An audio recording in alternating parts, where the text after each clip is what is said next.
বাংলাদেশের মানুষের ভোটাধিকারকে কুক্ষিগত করার আরেকটি অপচেষ্টা তারা করেছে।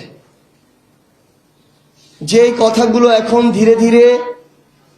এই ভোট যারা গ্রহণ করেছেন, অন্তর্বর্তীকালীন সরকারে যারা ছিলেন, তাদের মধ্য থেকে এখন এই কথাগুলো ধীরে ধীরে সামনে আসছে। অন্তর্বর্তীকালীন সরকারের যে উপদেষ্টাকে নিয়ে বিএনপির একসময় ঘোর বিরোধিতা ছিল,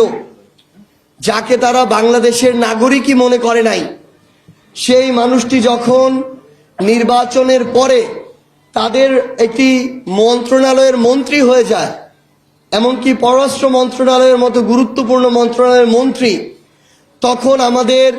এই জিনিসটি নিয়ে ভাবতে হয় যে কিসের বিনিময়ে তারা এমন একজন মানুষকে মন্ত্রী বানালো, এবং এই নির্বাচনের যে নিরপেক্ষতা, এর মধ্য দিয়ে সেই নির্বাচনের নিরপেক্ষতা পর্যন্ত প্রশ্নবিদ্ধ হয়ে যায়। এই নির্বাচনের পরে যখন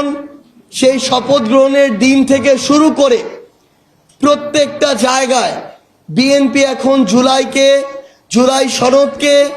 এই অভ্যুত্থানে অংশগ্রহণ করা দলগুলোকে ধীরে ধীরে হেয় প্রতিপন্ন করা শুরু করেছে, তখন আমাদের জায়গা থেকে নির্বাচনের আগে আমরা যতটুকু ঐক্যবদ্ধ ছিলাম, আগামীতে আমাদেরকে তার চেয়েও বেশি ঐক্যবদ্ধ হতে হবে। আমরা এমন অসংখ্য আসন রয়েছে বাংলাদেশে, আমরা হিসাব করে দেখি অন্তত 50টি আসন রয়েছে যেখানে 11 দলীয় জোট হারেনি, বরং তাদেরকে হারিয়ে দেওয়া হয়েছে। আমরা যদি আমাদের জায়গা থেকে ঐক্যবদ্ধ থাকি এবং